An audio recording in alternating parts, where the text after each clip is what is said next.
সবাইকে স্বাগত জানাচ্ছি দেশ সন্ধ্যায়। আপনাদের সাথে আছে আমি সোনিয়া হক। দর্শক, আজকে আলোচনার বিষয় পুশিন হঠাৎ বাড়লো কেন, এবং এ বিষয়টি নিয়ে কথা বলতে আমার দুজন অতিথি আজকে এরই মধ্যে আমার সাথে যুক্ত হয়ে গেছেন।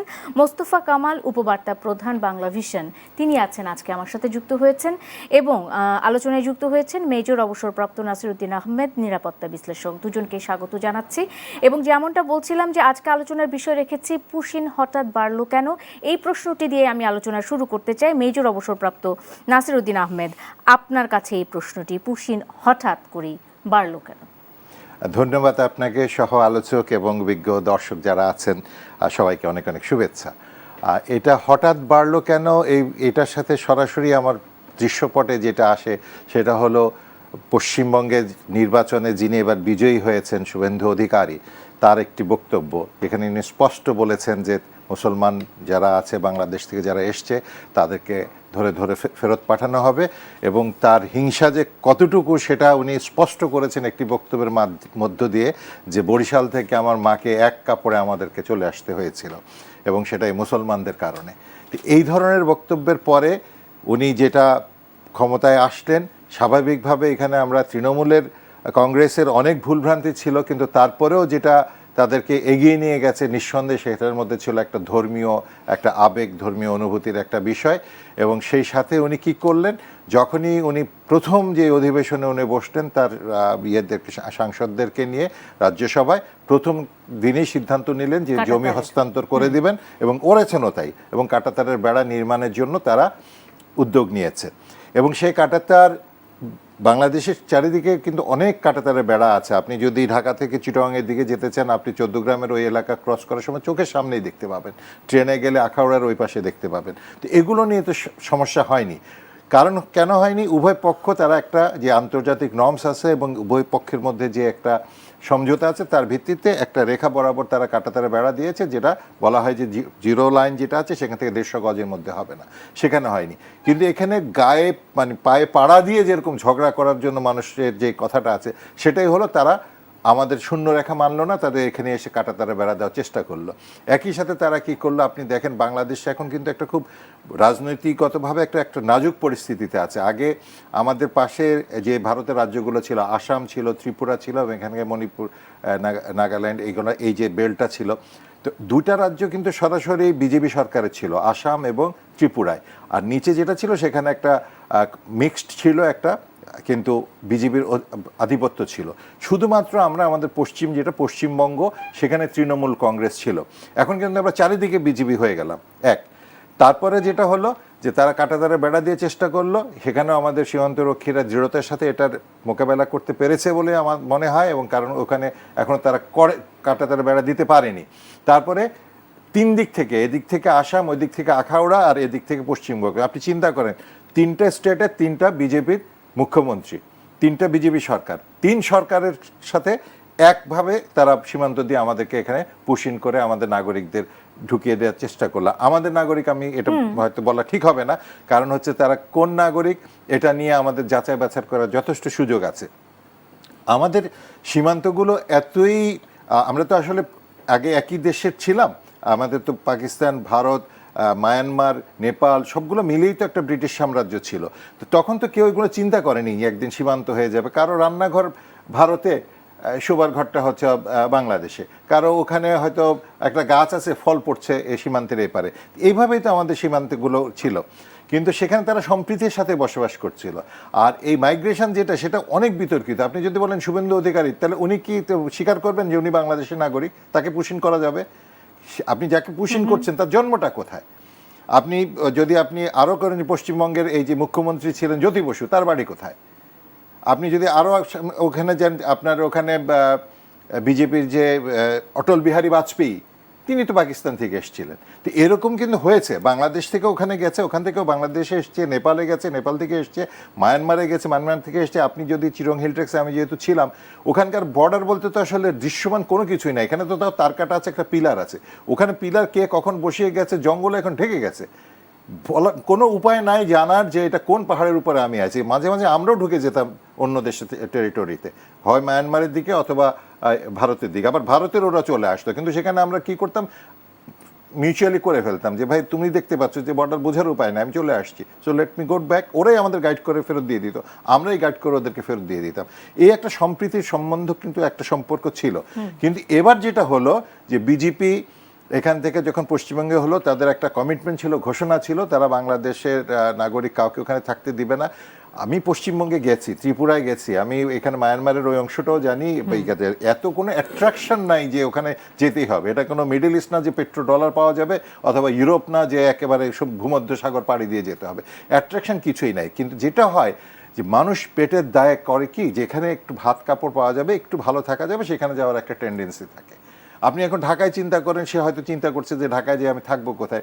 আপনি ঢাকার সাথে তুলনা করলে কলকাতা কিন্তু খুব খুব যে একটা আকর্ষণীয় তা না, ত্রিপুরা তো নাই। তারপর সেখানে কেন যে এটা স্বাভাবিক প্রক্রিয়া শ্রমের জন্য, যে আপনি এই যে যুদ্ধের মধ্যে কিন্তু সাউথ কোরিয়া নর্থ কোরিয়ার মধ্যে এই মানুষ চলাচল করতো। জার্মানির বার্লিন ওয়াল দিয়েছে, কিন্তু সেই ওয়ালও কিন্তু তাদের বন্ডেজকে ভাঙতে পারে নাই, সেটা ভেঙে ফেলতে হয়েছে। তো এই জিনিসগুলো কিন্তু থাকেই। কিন্তু এখানে যেটা হয়েছে সেটা সম্পূর্ণ রাজনৈতিক উদ্দেশ্যে, একটা উদ্দেশ্য প্রণোদিতভাবে তাদের একটা অ্যাডভান্টেজ নেওয়ার জন্য, এবং সেটা লং রানে যে ভালো উদ্দেশ্য না থাকলে যেটা ফলপ্রসূ হয় না, তার প্রমাণ কিন্তু এবারের ঈদের সময় হয়েছে। হিন্দু যারা গরু লালন পালন করে তাদের জীবিকা নির্বাহ করতো, তারাই রাস্তায় নেমে গেছে। আমি ফিরে আসবো আপনার কাছে আলোচনায়, মেজর অবসরপ্রাপ্ত নাসিরউদ্দিন আহমেদ। এবং এই যে ভারতে সাম্প্রদায়িক, আমরা শুরু থেকেই আশঙ্কা করছিলাম শুভেন্দু অধিকারী পশ্চিমবঙ্গে নির্বাচিত হলে বাংলাদেশের কি প্রভাব পড়তে পারে। প্রথম প্রভাবটাই আমরা কিন্তু দেখা শুরু করেছি। পুশিন শুরু হয়েছে মে মাস থেকে, মানে নির্বাচনের কিছু পর থেকেই পুশিন শুরু হয়েছে বাংলাদেশে। বিভিন্ন সীমান্ত দিয়ে ভারত থেকে মানুষ বাংলাদেশে ফেরত পাঠানো হচ্ছে। তারা ভারতীয় নাকি আসলে বাংলাদেশি, এ বিষয়টি নিয়ে যথেষ্ট প্রমাণ, যেমনটা বলছিলেন নাসিরউদ্দিন আহমেদ, যে যথেষ্ট প্রশ্ন রয়েছে। এই যে পুশিনের যে বিষয়টি, এইটি কি আসলে শুভেন্দু অধিকারীর ব্যক্তিগত আক্রোশ, মানে তিনি চলে যেতে বাধ্য হয়েছিলেন তাই তিনি আজ এত বছর পরে ক্ষমতায় এসে বদলা নিচ্ছেন, এমন টাইপের কিছু, নাকি রাজনৈতিক বলতে মানে ভারত সরকারের সাথে বাংলাদেশ সরকারের ঠিক বর্তমানে যে একটা সম্পর্ক, একটা শীতল সম্পর্ক, এটি তো এখন পর্যন্ত উষ্ণ হয়নি। এবং আমরা এখন পর্যন্ত বলতে পারি যে বাংলাদেশের সাবেক প্রধানমন্ত্রী এখন পর্যন্ত ভারতের নজরদারি, মানে ভারতের আশ্রয়ে আছে, প্রশ্রয়ে আছে। সব কিছু মিলে আসলে এই পুশিনটা কি তারই একটা বহিঃপ্রকাশ কিনা, আপনি কি মনে করেন মোস্তফা কামাল? ধন্যবাদ আপনাকে। আমার এককভাবে মনে করার খুব সুযোগ নেই। বাস্তবতা হচ্ছে হঠাৎ করে শুভেন্দু কিন্তু এটা করেননি, এটা তিনি ঘোষণা দিয়েই করেছেন, প্রস্তুতি নিয়েই করেছেন। প্রস্তুতির কথা তিনি নির্বাচনের আগে যথারীতি জানিয়েছেন যে তিনি কি করবেন, পরিষ্কার তার জায়গায় তিনি। তো আবার ক্রাইটেরিয়া বলেছেন যে যারা এখান থেকে গেছেন, তো এখান থেকে গেছেন বলতে তিনি নিজে যখন বলেছেন তার মাও গেছেন, তো এই ফেরত পাঠানোর মধ্যে তার মায়ের নাম কিন্তু নাই। আচ্ছা, তো আর কারা গেছেন? আমাদের কাছে তথ্য প্রমাণ যেটা আছে, আমাদের সাবেক প্রধানমন্ত্রী আছেন, তো তাকে পাঠানোর মতো কোনো তালিকা হয়েছে বা পাঠাবেন এরকম কোনো কথাও নেই। আওয়ামী লীগের শীর্ষ নেতারা আছেন ওখানে, বেশ ভালোভাবে আছেন, আদরে সমাদরে আছেন, তো তাদেরকে পাঠাবেন এরকম কোনো ঘোষণাও নেই। বরং আমাদের এখানে কারো কারো মধ্যে একটা ধারণা হয়েছিল যে যেহেতু পাঠাবেন বলছেন, তাহলে আওয়ামী লীগের কাউকে পাঠাবেন কিনা। আমাদের এখানে কিন্তু যথারীতি ফটোকার্ড শুরু হয়ে গিয়েছিল। বাস্তবতা হচ্ছে শুভেন্দু অধিকারী তার নিজস্ব একটা রাজনীতি করছেন, এবং এই রাজনীতির মধ্যেও তার লাভ হয়েছে ওখানে, এটা পরিষ্কার। আবার প্রসঙ্গক্রমে বলতে হয় মমতা বন্দ্যোপাধ্যায়, তার বাড়িও কিন্তু বাংলাদেশেই, সম্ভবত সাতক্ষীরা অঞ্চলে, তো তার নামও বোধহয় ওই তালিকা নেই। তো এই যে একটা গোঁজামিল, অর্থাৎ একটা উত্তেজনা তৈরি করা, আর এই উত্তেজনার ফলশ্রুতিতে যেটা হচ্ছে আমাদের জন্য, সীমান্তে নানান ঘটনা আছে, দুর্ঘটনা আছে, অঘটন আছে, বরাবরে আছে। দুর্ঘটনার মধ্যে বিশেষ করে পিটিয়ে মেরে ফেলা, গুলি করে মেরে ফেলা, এটা মাঝে মধ্যে তারা ঘটাচ্ছে, এটা সামর্থ্য দেখাচ্ছে, তাদের আধিপত্যবাদ বা সক্ষমতা দেখাচ্ছে। তো দেখাতে গিয়ে যে বাড়তি কাজটুকু করছে, সীমান্তে কেউ হত্যাকাণ্ডের শিকার হলে তাকে বলে দেওয়া হয় সে গরুচোর। অর্থাৎ বারবার যখন গরুচোর বলা হয়, তাতে কিন্তু একটা জাতিকে অপমান করা হয়। এইগুলো একদিক। দ্বিতীয় দিক, ফেলানিকে হয়তো বা গরুচোর বানানো যায়নি, তারে ঝুলিয়ে রাখা হয়েছিল। তো একটা সময় আমরা খেয়াল করলাম যে ভারত যে বয়ানটা দেয়, যে গরু চুরির বয়ান, আমাদের ওই সীমান্তবর্তী থানাগুলো নিজেরাও আগেই বলে ফেলে যে ভারতের আর বলা লাগছে না যে এরা গরু চুরি করতে গিয়েছিল। এই গেল একদিক। দ্বিতীয় দিক আসেন, গত কয়েকদিনের নমুনায় যেটা দেখা যাচ্ছে, আমাদের অত্যন্ত ফাংশনাল ফোর্স এই মুহূর্তে বিজিবি, যারা এক সময় আমরা ইপিআর বলতাম, পরবর্তীতে বিডিআর বলতাম, খুব সক্ষম। এবার তারাও কিন্তু একটা রাজনীতি করেছে ভালো, চমৎকার। সীমান্ত এলাকাগুলোতে স্থানীয় জনগণ তাদের সাথে আছে, এটা কিন্তু একটা নতুনত্ব। আবার গত দুদিনের একটা তথ্য, যে যখন তারা পুশিন করার চেষ্টা করে, ইংরেজিতে পুশিন শুনতে কি এটা ভালো জিনিসে মনে হয়, কি যেন একটা কি, এটার বাংলা তর্জমা আমি পেয়েছি ধাক্কা দিয়ে সরিয়ে দেয়া। তো যখন তারা এই কাজটা করতে ব্যর্থ হয় তখন তাদেরকে নিয়ে একটা জায়গায় রাখে। গতকাল কয়েকজনকে আবার ফেরত নিয়ে গেছে বিভিন্ন সীমান্তে। ফেরত নেওয়ার সময় তারা লাইট বন্ধ করে দিয়েছে। এটা যদি মনস্তাত্ত্বিকভাবে এমনটা হয় যে একটু শরম পেয়েছে, এটা বোধহয় তাদের জন্য ভালো, আমাদের জন্য ভালো এবং মর্যাদার। যে শরম পেলে তো একটু লাইট বন্ধও করতে পারে, মুখ ঢাকার একটা রুমাল চায় কেউ না কেউ। আমাদের এই বিজিবিকে তারা গত 1.5 মাস ধরে যে ব্যস্ত রেখেছে, আমরা অনেকেই কিন্তু এটা টের পেয়েছি আরও অনেক পরে। গত ঈদে সম্ভবত বিজিবির ছুটিও ছিল না, ছুটি কাটায়নি তারা, ওখানেই তারা থেকেছে। তো এরকম একটা বাহিনী, তার আমাদের পুলিশের সক্ষমতা প্রশ্নবিদ্ধ। আমাদের সেনাবাহিনী ক্যারিশমা দেখিয়েছে 5 আগস্টে, বিশেষ করে এর পরবর্তীতে। এখনও সেনাবাহিনী কিন্তু মাঠে আছে, এখনও সরানো হয়নি। তো যেহেতু মাঠে আছে, তাদের ডেভিল হান্ট অভিযানও আছে, অব্যাহত আছে। আছে। তো আছে মানে হচ্ছে ডেভিল হান্টেরও বাংলা হচ্ছে শয়তান ধরা। তো শয়তান ধরা ওইভাবে পড়ছে না ইদানিং, কিন্তু তারা মাঠে আছে। এটাও কিন্তু একটা ভরসার জায়গা। আমরা খুব একটা ভালো অবস্থায় নাই কিন্তু অভ্যন্তরীণভাবে, প্রতিদিনে কোনো হুমকি ধমকি আসছে। আইন শৃঙ্খলা পরিস্থিতি এর মধ্যে আবার সীমান্তে যখন এই অরাজকতা, এটা কি শুধু সীমান্তে অরাজকতার জন্য, নাকি আমাদের আভ্যন্তরীণ শৃঙ্খলা বিনষ্ট করার আরও কোনো আয়োজন থাকতে পারে কিনা, হয়তো বা আমরা টের পাবো আরও কয়েকদিন পরে। কারণ ভারত আমাদেরকে ডিস্টার্বে রাখবে, এটা কিন্তু অত্যন্ত স্বাভাবিক, বিশেষ করে 5 আগস্টের পর। কারণ 5 আগস্টে এখানে ভারতেরও একটা পতন হয়েছে, তাদের পছন্দের সরকারটির করুণ একটা পরিণতি হয়েছে, যেটা প্রকারান্তরে যেমন আওয়ামী লীগের পরাজয়, শেখ হাসিনার পরাজয়, ভারতেরও পরাজয়, ভারতের জন্য লজ্জার।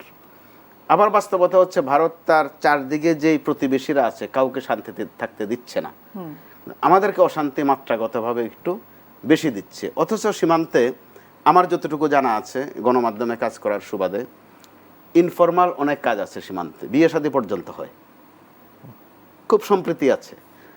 বিএসএফ মাঝে মধ্যে ওখানে একটা ডিস্টার্ব করে, যে চোরা কারবারের কথা বলা হয়, কখনো কখনো দেখা গেছে যে বিএসএফ নিজেরা এগুলাতে যুক্ত বা জড়িত।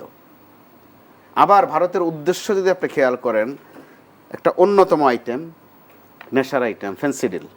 ভারতের ফেন্সিডিল কারখানাগুলো সবগুলো কিন্তু সীমান্ত ঘেঁষা, অর্থাৎ ক্লায়েন্ট আমাদের একেবারে চরম অরক্ষিত সীমান্ত এলাকাটা বাংলাদেশ এবং পশ্চিমবঙ্গের যে সীমান্ত, সেটা বলা হয় যে একেবারেই চরম অরক্ষিত একটি সীমান্ত। অরক্ষিত বলা বোধ সঠিক হবে না, এই কারণে যেহেতু আমাদের মধ্যে একটা সম্প্রীতি আছে, তখন কিন্তু আর বেড়া লাগে না। সম্প্রীতি আছে মোস্তফা কামাল এখন ভাই। যেটা আছে, এটা সম্প্রীতির নামে দুষ্টামি আছে। তো এটা বিজেপির নিজস্ব রাজনীতি, তারা এটা দিয়ে রাজনীতি করে। তো এই রাজনীতি তারা সুবিধাও নিচ্ছে, একটা হাইপ তৈরি করেছে। তিনি তো জয়ীও হয়েছেন। তো আবার তিনি প্রোডাক্ট কিন্তু মমতারই প্রোডাক্ট, এটাও মাথায় রাখতে হবে। তিনি কিন্তু প্রোডাক্ট বিজেপির না। তো এই ভদ্রলোকের যে রাজনীতি বা যে ভাষা, আমরা বাংলাদেশ এখনো ভাগ্যবান বলতে পারি, আমাদের কোনো রাজনীতিক এই ভাষায় কথা বলেন না। তিনি আমাদেরকে যেভাবে তুচ্ছ তাচ্ছিল্য করেন, আমাদের দেশের রাজনীতিকরা ভারতকে এইভাবে ভাষায় কথা বলে না, এটা আমাদের সৌন্দর্য।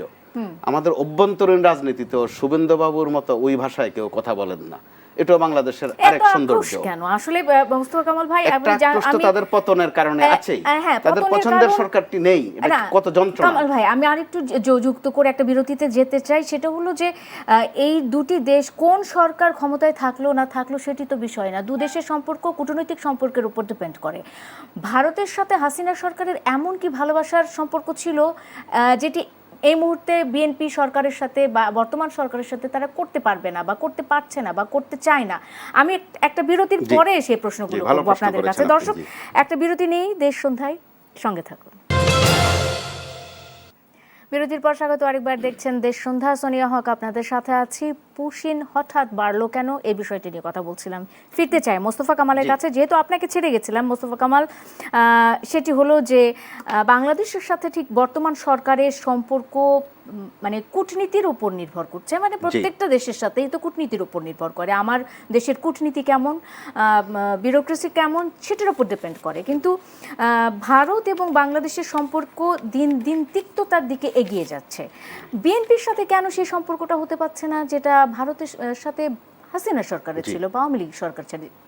বিশেষ কিছু ছিল কি আসলে? অবশ্যই বিশেষ কিছু ছিল, আর বিশেষ কিছু ছিল বলেই তাদের জায়গা থেকেও তারা বলেছিল যে আমাদের সম্পর্কটা স্বামী স্ত্রীর সম্পর্ক। সেটা না বুঝে বলা হয়নি, হয়তো এই ভাষায় বলতে চাননি, তাৎক্ষণিক হয়ে থাকতে পারে, অন্য কোনো শব্দ পান নাই। এর মধ্যবর্তী জায়গায় কিন্তু আমরা অন্য অন্য কূটনীতিও দেখেছি, মাঝে মধ্যে ইলিশ কূটনীতি দেখেছি, মাঝে মধ্যে ম্যাঙ্গো ডিপ্লোমেসি দেখেছি, যে আম পাঠানো হয়, ইলিশ পাঠানো হয়। আবার এটাও তো সত্য, আওয়ামী লীগের সাথে যেটা ভারতের একটা ঐতিহাসিক সম্পর্ক। তো ওই জায়গায় ভারতের একটা ক্ষত তো অবশ্যই তৈরি হয়েছে, এটা দুই একদিনে মুছে ফেলার মতো নয়। তো আবার ভারতের এই বিষয়টা মনে রাখতে হবে, তারা যে বয়ানটা দিচ্ছে এখন, যে বাংলাদেশ থেকে যারা ওখানে গেছে অথবা থাকে, গেছে এই তথ্যটা সঠিক, ওটার আরেক ঐতিহাসিক প্রেক্ষিত আছে, কিন্তু থাকে এই কথার সাথে আপত্তি আছে তীব্রভাবে। বাংলাদেশ থেকে কেউ গিয়ে ওখানে থাকবে, ওই অবস্থা বাংলাদেশের এখনো হয়নি। কারণ আপনি গড় আয়ু বলেন, শিক্ষা বলেন, স্বাস্থ্য বলেন, তাদের চেয়ে আমাদের পজিশন কিন্তু ভালো, মাথাপিছু আয়ও ভালো। বরং একটা বিষয় নিষ্পত্তিহীন রয়ে গেছে, যে তাদের অনেক নাগরিক আমাদের এখানে বৈধ অবৈধভাবে আছেন, চাকরি করেন এবং বেতনও বেশি বেশি করে পান, বিশেষ করে গার্মেন্টস সেক্টরে। গত অন্তর্বর্তী সরকারের একজন উপদেষ্টা খুব জনপ্রিয় হয়েছিলেন একটি তথ্য দিয়ে, হাজার লাখের মতো, কখনো হাজার কখনো লাখ বলেছেন যে ভারতীয় এখানে অবস্থান করছে, প্রায় 9 লাখের মতো। হ্যাঁ, কিন্তু ওই ভদ্রলোক যখন অন্তর্বর্তী সরকারের উপদেষ্টা হলেন, এই চ্যাপ্টারে আর ঢুকলেন না, অন্তত সংখ্যাটাও ঠিক করে বললেন না যে সংখ্যাটা কি আরও বেড়েছে না আরও কমেছে।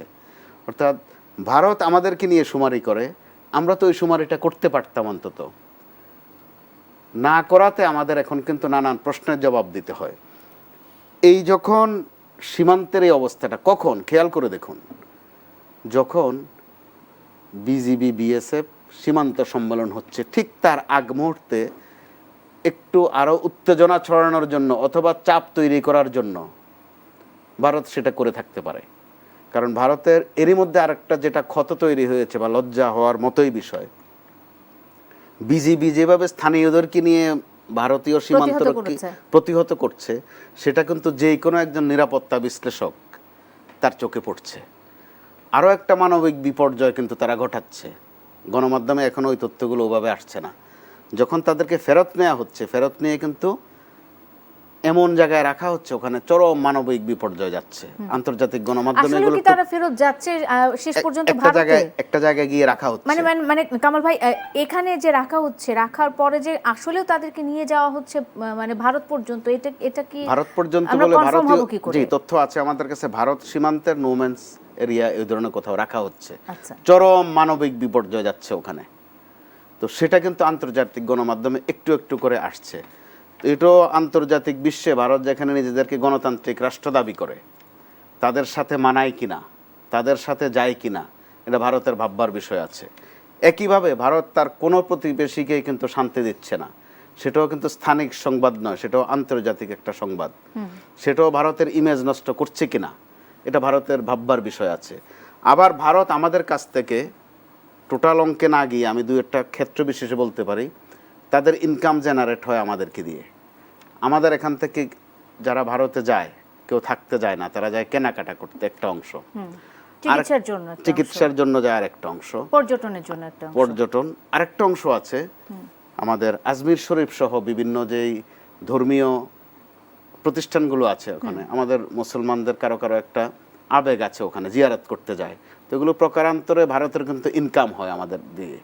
চিকিৎসা খাতে এরই মধ্যে ভারতের ইনকাম কিন্তু বাংলাদেশিদেরকে নিয়ে যেটা ছিল এটাতে কমতি ঘটেছে।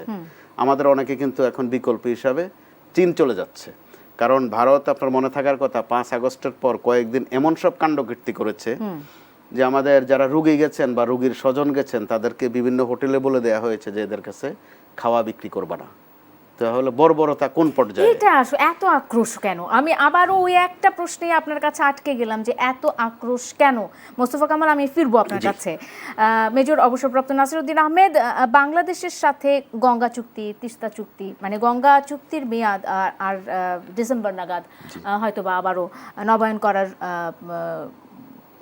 মানে পরিস্থিতি তৈরি হবে, কিংবা শেষ হয়ে যাচ্ছে সেটি হয়তো বা নতুন করে শুরু করতে হতে পারে, এরকম একটা বেশ কিছু চুক্তি এখন পর্যন্ত আটকে আছে। এবং শুভেন্দু পশ্চিমবঙ্গে তৃণমূল কংগ্রেস ক্ষমতা থেকে যাওয়ার পরে শুভেন্দু অধিকারী আসার পর থেকে আমরা অনেকেই প্রত্যাশা করেছিল যে এবারে হয়তোবা তিস্তা চুক্তির কোনো একটা সুরাহা হবে, কিন্তু শুভেন্দু অধিকারীর এই যে আচরণ কিংবা ভারত সরকারের এই যে আচরণ, এটি কি মানে কোনো আশার সঞ্চার আপনার মধ্যে করছে এখন? মানে সে আশা কি আছে এখন পর্যন্ত আপনার মধ্যে? এক কথায় বলতে গেলে আসলে এখানে খুব বেশি আশাবাদী হওয়ার সুযোগ নাই। কারণ হচ্ছে মোস্তফা কামাল যেটা অলরেডি একটু হিন্টস দিয়েছেন যে ভারতের they have a choice of their government in Bangladesh, তাদের একটা নিজস্ব পছন্দ আছে। এটা বিভিন্ন প্রকারান্তরে তারা এটা প্রকাশ করেছে, প্রমাণ করেছে। এবং আমাদের পক্ষ থেকে আমাদের কাউন্টার পার্ট যিনি প্রধানমন্ত্রী ছিলেন উনিও বলেছেন যে আমি যা দিয়েছি ভারতকে কোনোদিন তার ঋণ শোধ করতে পারবে না বা ফেরত দিতে পারবে না। এগুলো তো কিন্তু প্রকাশ্য কথাবার্তা। তারপরে আপনি দেখেন এখানের মধ্যে রাজনীতিটা কোন জায়গায়। সামনে কিন্তু লোকসভা নির্বাচন, এটা তো রাজ্যসভা নির্বাচন হয়েছে পশ্চিমবঙ্গে, লোকসভা নির্বাচন পশ্চিমবঙ্গে মোট আপনার আসন রয়েছে 42টা, এর মধ্যে তৃণমূল কংগ্রেসের হলো 29টা, আর বিজেপির ছিল আপনার 12টা, আর একটা ছিল কংগ্রেসের। এখন তাদের টার্গেট হলো যেটা ওই যে মোদি একটা স্লোগান দিয়েছেন, ফের আরেকবার 400 পার, মানে 400 পার হলে এটা হলো ম্যাজিক ফিগার। উনি এককভাবে একটা ভারতে একটা দল হিসাবে, এখন তো তিনি ঠেকা যে ওই সঙ্গী নীতি হয়েছে, তার সাথে একক সংখ্যাগরিষ্ঠতা পাননি। তো ওনার স্লোগান ছিল গত নির্বাচনের সময় ফের আরেকবার 400 পার করবেন, কিন্তু সেটা কতবার করতে পারেননি। এখন কিন্তু তার এটা টার্গেট যে 400 পার করতেই হবে। এক, তো এটা করতে গেলে কি হবে, পশ্চিমবঙ্গের সিট তৃণমূল তো অলরেডি তাদের এখন ভাটার সময়, এখানে এখন বিজেপির জোয়ার তুলতে হবে। বিজেপির জোয়ার তোলার জন্য এই বাঙালি খেদাও এদের, যদি ওদের কাছে কিছু সয় সম্পত্তি থেকে, আপনি দেখছেন পশ্চিমবঙ্গে কিভাবে দোকান পাট, তাদের মসজিদগুলোকে আক্রমণ করেছে, মুসলমানদের বাড়িঘর করেছে। তো এইটা করে কিন্তু একটা উত্তেজনা তৈরি করে কিন্তু ভোট বাড়ানোর একটা সুযোগ তারা নেওয়ার চেষ্টা করছে। এক, দুই নম্বর হলো যেটা যে আপনি যেটা বললেন যে পানি চুক্তিটি যেটা শেষ হয়ে যাবে, আমাদের হয়তো কোনো একটা নবায়ন করতে হবে, নতুন চুক্তি করতে হবে, অথবা আন্তর্জাতিক আদালতের মাধ্যমে এটা নিষ্পত্তি করতে হবে। তারা কি করছে এখন, সীমান্তে একটা উত্তেজনা তৈরি করে একটা চাপ রাখছে যে তাদের, আমি ঠিক আছে এটা বন্ধ করব। দেখেন আপনি সীমান্ত হত্যা কিন্তু বন্ধ ছিল তত্ত্বাবধায়ক সরকারের সময়, হঠাৎ এটা কেন হলো? আখাউড়াতে কেন হলো হত্যাকাণ্ড, এদিকে কেন হলো? এটা হলো ওই যে ডিসেম্বরে আমাদের বসতে হবে পানি চুক্তিতে। পানিটা হলো মানুষের জীবন ধারণ, এটা একটা বিশাল বিষয়। এর মধ্যে আবার বাংলাদেশ পদ্মা ব্যারেজ করার একটা দিল, সেটা নিয়ে কিন্তু আপনি দেখেন পত্রপত্রিকায় অলরেডি কিন্তু ভারতীয় পত্রপত্রিকায় এবং বাংলাদেশেরও কিছু সুশীল সমাজ এটা নিয়ে কিন্তু বলছে যেটা হলো এই বিরূপ প্রক্রিয়া। হ্যাঁ, একটা ব্যারেজ আপনি নদী প্রবাহ মানে প্রকৃতিকে যখনই আপনি বাধা দিবেন কিছু না কিছু প্রতিক্রিয়া তো এটা হবেই, কিন্তু সেই প্রতিক্রিয়ার বিনিময়ে আমি কি অর্জন করছি সেটাও তো দেখতে হবে। তাপবিদ্যুৎ কেন্দ্র যখন আমরা কাপ্তাইতে করলাম, চাকমা রাজার বাড়ি পানির নিচে চলে গেছে, কিন্তু তার বিনিময়ে আমরা কি পেয়েছি এটাও তো দেখতে হবে। তো প্রকৃতিকে যখন বাধা দেওয়া হবে, কিন্তু সেই জিনিসটা যেটা হচ্ছে যে তারা এখন চাপ তৈরি করছে যেটা, যাতে করে আমরা ওই পানি চুক্তিতে তাদের তারা ঠিক আছে এটা আমি করব না, সীমান্ত তারা স্থগিত রাখলাম বা পুশিন বন্ধ রাখলাম কিছুদিন, তোমরা কি করবা সেটা বলো। তারা তাদের বড় স্টেকটা ওইভাবে আদায় করে নেবে, তাদের বড় স্বার্থটা দেখবে, এই ছোট স্বার্থগুলো। এটা যুদ্ধের এবং আন্তর্জাতিক রাজনীতির একটা ট্যাকটিক্স। আপনি দেখেন যখন দুই দেশের মধ্যে এই যে ইভেন আপনি যদি আমেরিকা এবং ইরানের মধ্যে যদি এই যুদ্ধের সাম্প্রতিক উদাহরণ ধরেন, অথবা রাশিয়া ইউক্রেনের যুদ্ধের উদাহরণ ধরেন, ওরা কিন্তু শান্তি চুক্তি যখন টেবিলে বসে বসে দুজন আলাপ করছে, তখন একজন আরেকজনকে মিসাইল মারছে, মানে ওই চুক্তির টেবিলে একটা চাপ সৃষ্টি করার জন্য।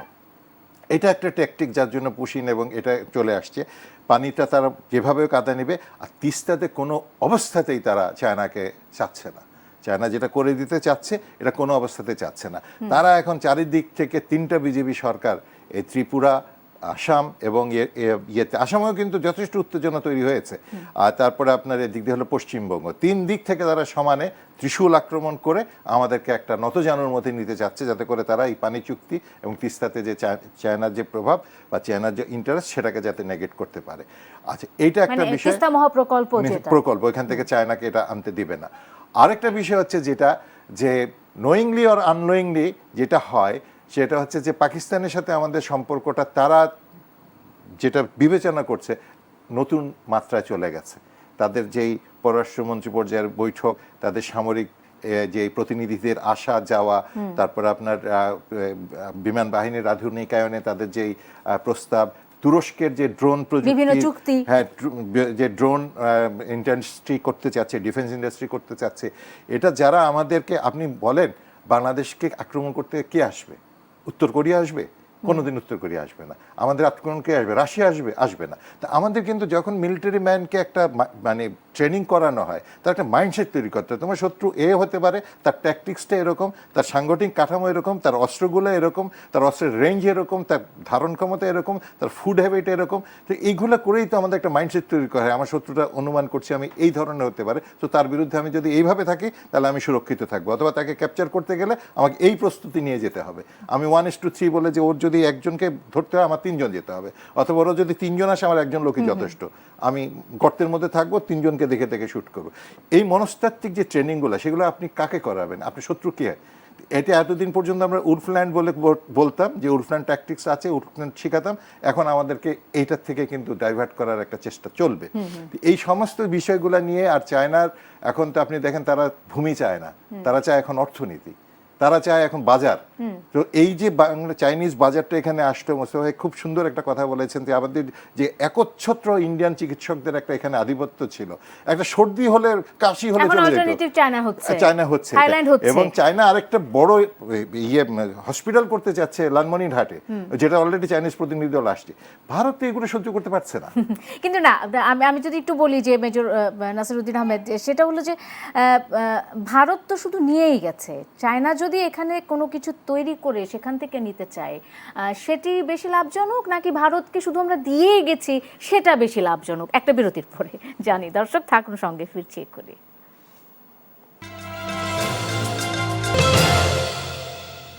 বিরতির পর স্বাগত আরেকবার। দেখছেন দেশ সন্ধ্যা, সোনিয়া হক আপনাদের সাথে আছি। পুশিন হঠাৎ বাড়লো কেন, এ প্রসঙ্গে আলোচনা চলছিল। ভারতের সাথে বাংলাদেশের সম্পর্ক, কিংবা পশ্চিমবঙ্গের সাথে বাংলাদেশের ঠিক এই মুহূর্তে যে সীমান্ত নিয়ে উত্তেজনা চলছে, সে বিষয়টি নিয়ে আমরা কথা বলছিলাম। মেজর অবসরপ্রাপ্ত নাসিরউদ্দিন আহমেদ, নিরাপত্তা বিশ্লেষক, তার কাছে ফেরত যেতে চাই। আলোচনায় ছিল যে পানি চুক্তিগুলো নিয়ে কথা বলছিলাম আমরা। এবার বাজেট অধিবেশন, এবং বাজেট অধিবেশনে সেই আলোচনা আসবে কিনা সেটা আমরা জানি না, কিন্তু তারপরও আমরা আশা করতে পারি যে এই বিষয়গুলো নিয়ে সরকার চিন্তা করছে। এবং সেই সাথে ডিসেম্বরে সেই প্রত্যাশা আমরা কতটুকু রাখতে পারি, কারণ এতদিন বলা হতো যে শুধুমাত্র মমতা ব্যানার্জির কারণেই এই তিস্তার পানি চুক্তি বা তিস্তা সংক্রান্ত সমস্যার সুরাহা হচ্ছে না। কিন্তু আমার প্রশ্ন হলো যে যদি কেন্দ্র থেকে না চায়, মমতা ব্যানার্জি নিজেই বলতেন যে আমার তিস্তায় পানি পায় না, আমি কাকে পানি দিব, এই কথাটি তিনি বারবার বলতেন। তার মানে প্রায় অনেকগুলো 3000 মতো ব্যারেজ ভেতরে দেয়া আছে। তো সেই ক্ষেত্রে কেন্দ্রের সদিচ্ছা আছে এবং বিজেপি সরকার ক্ষমতায় থাকলে সেই সংকট সমাধান হবে, এটা কতটুকু সত্য? এই প্রত্যাশা আমরা কতটুকু করতে পারি? আসলে ভারতীয়দের মধ্যে একটা জাতীয়তা বোধ কিন্তু অনেক অনেক স্ট্রং। আপনি ভারতের কোনো মুসলমানকে দেখবেন না যে তারা ভারত বিরোধী কোনো কথা বলে। তাদের দুঃখ কষ্টের কথা তারা বলবে ঠিকই, কিন্তু দেশ হিসাবে ভারতকে তারা ওন করে। দেশের কল্যাণের জন্য কিন্তু মুসলমান ভারত, মানে মুসলিম যারা আছে ভারতের, তাদের কখনো কিন্তু বিতৃষ্ণা কখনো নাই। এটা বলতে পারে যে তারা এই দলের জন্য দলটা খারাপ বা ব্যক্তি খারাপ, দেশ তো কোনো অপরাধ করেনি। ঠিক তার বিপরীত হলো আমাদের চরিত্র। আমরা কিছু হলেই মনে করি এই দেশটা জঘন্য গেছে, এই দেশ আর থাকার মতো না, এই দেশে আর থাকা যাবে না, এটা একটা দেশ হলো। কথায় কথায় কিন্তু আমরা এই কথাগুলো বলে আমরা বিপরীতমুখী দুটা চরিত্রের মধ্যে আছি। ভারত যেটা করেছে, আপনি যে প্রসঙ্গটা তুললেন, যে তারা এতদিন কিন্তু এটা ছিল একটা বলা যায় যে স্টেজড ড্রামা, একটা একেবারে স্ক্রিপ্ট লেখার ড্রামা। মমতা ব্যানার্জি তুমি এই কথাটা বলবা, আমি যেহেতু ভারত বাংলাদেশ থেকে অনেক এই সুবিধাগুলো নিয়ে আসছি এবং সেটা তুমিও এটার বেনিফিট পাচ্ছ, সো আমি তো আর এই লাইনে কথা বলতে পারবো না, সো আমি আমার মতো করে বলবো, তুমি এটা বলবা, এটা বললে পরে কি হবে, তোমার স্বার্থ রক্ষা হবে, আমার স্বার্থ রক্ষা হবে। আপনি দেখেন এই যে কথা বললেন ভাই কিছুক্ষণ আগে মোস্তফা কামাল ভাই, যে ভারতের সংখ্যাটা আমরা করতে পারিনি, শুধু একমাত্র রামপাল যে বিদ্যুৎ কেন্দ্র করেছে সেখানে কয়জন ভারতীয় কাজ করছে সে ডেটাটা পর্যন্ত আমাদের সামনে নেই। এক একজন এক এক সময় এক এক কথা বলে যে এ স্তরে নাই, এ স্তরে নাই, মানে প্রথম 3-4টে স্তরের মধ্যে কোনো বাংলাদেশিকে সুযোগ দেওয়া হয়নি। বাংলাদেশি কেন, কোনো ইউরোপিয়ানকেও ঢুকতে দেওয়া হয়নি। এটা সম্পূর্ণভাবে ভারতীয়রা চালাচ্ছে। তার নিচের দিকে হয়তো আমাদের কিছু আছে এবং তাদের কোনো গ্রোথ প্যাটার্ন নেই, তাদের কোনো প্রমোশন কোনো সুযোগ নেই। গার্মেন্টস সেক্টরে আপনি বাংলাদেশের কোনো বিশ্ববিদ্যালয়কে এই গবেষণা করতে দেখেছেন যে গার্মেন্টস সেক্টরে কেন ভারতীয়রা চাকরি পাচ্ছে, কোন জিনিসটা আমরা শিখাতে বাকি রাখছি আমাদের তরুণদের? একজন বিলিয়নিয়ার একজন এসছে ভারতে, সে ইনভেস্ট করেছে, কেন? Why not in Bangladesh? আমাদের কোন কি ডিফিসিয়েন্সি আছে? বা উনি কি একবার আমাদের বিডা চেয়ারম্যানের সাথে বা প্রাইম মিনিস্টারের সাথে কথা বলেছেন যে আমি এইটা বিনিয়োগ আনতে চাচ্ছি, আমার এই সুযোগ সুবিধা দেন? নাই। এইখানে হলো ভারতীয়দের সাথে আমাদের যে পার্থক্যটা। মমতা ব্যানার্জি এক কথা বলেছে, আমাদের যে প্রধানমন্ত্রী ছিলেন আমাদের মোদি, উনি আরেক কথা বলেছেন। গদি মিডিয়া এটাকে এমনভাবে মানে প্রকাশ করেছে যে আমরা সবাই বিভ্রান্ত। আসলে কে দোষী, মমতা নাকি মোদি? এগুলা কতগুলো জিনিস আছে।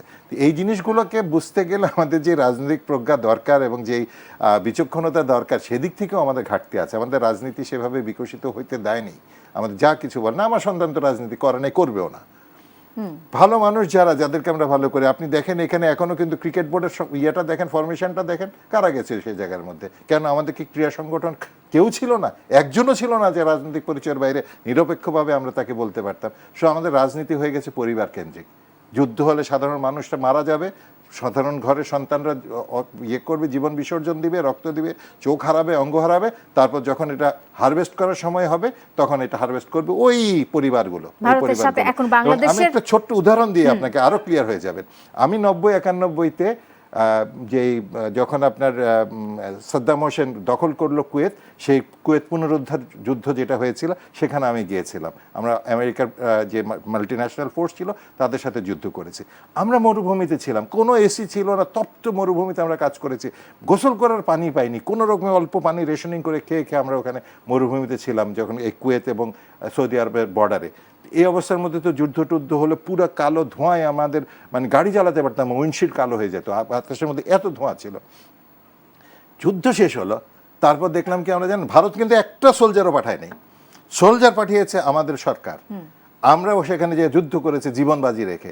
কিন্তু যখনই যুদ্ধটা শেষ হলো, পুনর্গঠনের প্রশ্ন আসলো, তখন ভারতীয় একেবারে ব্যবসায়ী, তাদের হাই লেভেল, তাদের কোনো রাষ্ট্রীয় প্রোটোকলের কথা চিন্তা করেনি, কারো ইনভাইটেশনের জন্য চিন্তা করেনি, তাদের মন্ত্রীরা পর্যন্ত ছোটোখাটো ব্যবসায়ীদের নিয়ে সমানে ঢুকে গেল। তারা কন্ট্রাক্টরি পেলো বড় বড় কনস্ট্রাকশন করার জন্য, আর আমরা পেলাম কি জানেন, মাইন অপসারণের দায়িত্ব, যেখানে আরো কিছু জীবন যাবে। এইটা হলো আমাদের এই দুই দেশের জাতিগত যে একটা চরিত্রগত পার্থক্য, বিচক্ষণতার পার্থক্য। আমরা জীবন দিব, আমরা লড়াই করব, কিন্তু তার বেনিফিট আমরা পাবো না, বেনিফিট পাবো ওই যাদের। আসলে সেই ব্রিটিশ আমল থেকেই চলে আসছে। মেজর অবসরপ্রাপ্ত নাসিরউদ্দিন আহমেদ, অসংখ্য ধন্যবাদ আপনাকে। আজকের মতো আরো জানার ছিল, তবে আমি সেই প্রশ্নটাই আসলে মোস্তফা কামাল আপনাকে করতে চাই, সেটা হলো এত আক্রোশ সেখানে বাংলাদেশের ঠিক এই মুহূর্তে ভারতের সাথে কূটনীতির যে সম্পর্কটা কেমন হওয়া উচিত বা কেমন? ধন্যবাদ আপনাকে। খুবই ছোট্ট প্রশ্ন, কিন্তু খুব গুরুত্বপূর্ণ প্রশ্ন। নাসির ভাই যে তথ্যগুলো দিয়েছেন এখন, এগুলো যে আমাদের রাজনীতিবিদরা জানেন না তা কিন্তু নয়, কিন্তু সেনাবাহিনীর সাথে আমাদের সিভিলিয়ানদের একটা তফাৎ আছে। আমরা ইনিয়ে বিনিয়ে কথা বলি, একটু চাবাই, আসল কথায় যাই না। নাসির ভাই খুব স্পষ্ট করে তথ্যগুলো দিয়েছেন, এগুলো আলোচনায় আসা উচিত, এক নম্বর। দ্বিতীয়ত হচ্ছে, বাংলাদেশের কেমন কূটনীতি হওয়া উচিত সেটা নির্ধারণ করবে সরকার। তো দেশের একজন নাগরিক হিসাবে আমার যে পর্যবেক্ষণ সেটা বলতে পারি, বর্তমান সরকারের মধ্যে সম্ভবত একটা ভালো হোমওয়ার্ক আছে এই বিষয়ে, যে কী করতে হবে আমাদের। বিশেষ করে পানির প্রশ্নে দেখেন আপনি, তিস্তায় চীনকে সম্পৃক্ত করার যাবতীয় চেষ্টা সরকার করছে, এটাও অবশ্যই একটা হোমওয়ার্ক, এটা একটা বাস্তবতা যে আমাদের কী করতে হবে। কারণ তিস্তা যত না নদী, যত না পানি, তার চেয়ে বেশি এটা একটা রাজনীতির আইটেম, একটা কূটনীতির আইটেম। আপনি খেয়াল করেছেন, মনেও থাকার কথা, ভারত থেকে মাঝে মধ্যে ছোট্ট ছোট্ট কিছু নিউজ দেওয়া হতো এত সুন্দর করে, ড্রামাটিক, যে দাদা দিতে চায় পানি কিন্তু দিদি দিতে চায় না, দোষটা দিদির, অর্থাৎ একটা নাটকীয়তা তৈরি করা। আসলে তিস্তার ওই সক্ষমতা আছে কিনা। তিস্তা কিন্তু কোথাও কোথাও মরা নদী, গজলডোবা যেটার সুনির্দিষ্ট পয়েন্ট, ওখানেই ঠিকঠাকভাবে পানি থাকে না। কিন্তু এরপরও ভারতের দিক থেকে ভিন্ন বয়ান কিন্তু তৈরি করা হয়, তথ্য মাঝে মধ্যে ভিন্ন দেওয়া হয়, যে কারণে সরকার তিস্তা ব্যারেজের প্রতি অত্যন্ত আন্তরিক। তার উপর পদ্মা ব্যারেজের প্রশ্ন এসেছে, তার উপর খাল কাটা শুরু হয়েছে। এগুলোর কিন্তু একটা উদ্দেশ্য আছে, উদ্দেশ্য যে পানি জমানো। কারণ ভারত তার সুবিধা মতো সময়ে পানি ছেড়ে দেয়, এটা তার ভৌগোলিক সুবিধা।